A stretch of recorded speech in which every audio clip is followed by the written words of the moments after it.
ওকে নিয়ে আমার লাইফে কোনো প্রবলেম ছিল না, যা হয়েছে স্মুথ হয়েছে। আমাদের রিলেশনশিপ থেকে শুরু করে বাড়িতে জানাজানি থেকে শুরু করে আজ বিয়েটা পর্যন্ত। কিন্তু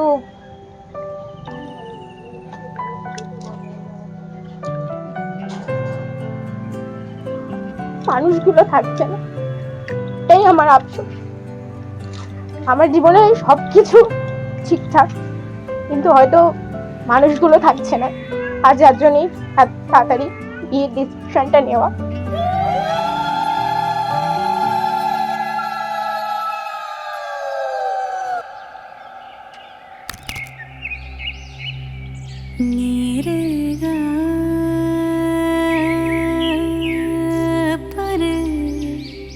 তো আমার নাম রচনা, রচনা বলল।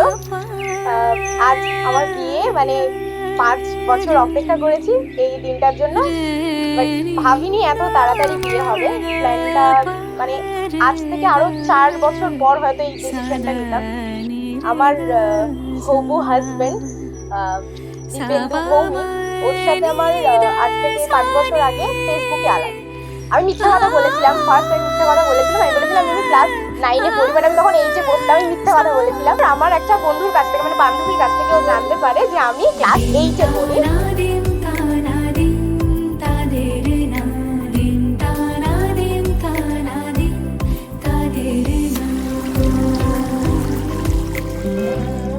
আজ সারা বেলা কাটে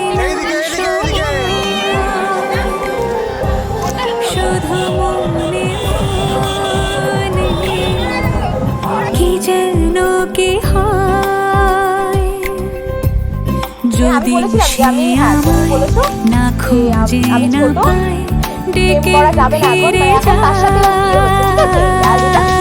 আমি খোঁচা দিয়ে দিয়ে মারবো।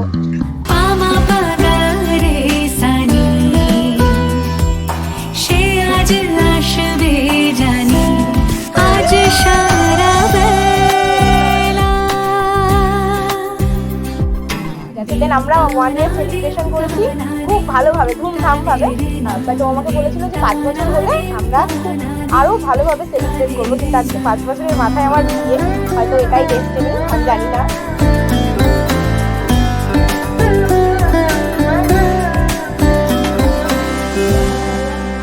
শোনো না বেজেছে বলো না কার সুরে সারা দুপুর আগুনে পড়ে সোনা কাজলে ঘন হয় দু চোখ আবার। আমি তোমার ভালোবাসাতে নিজেকে সাজাই, যদি সে আমায় না খুঁজে না পায়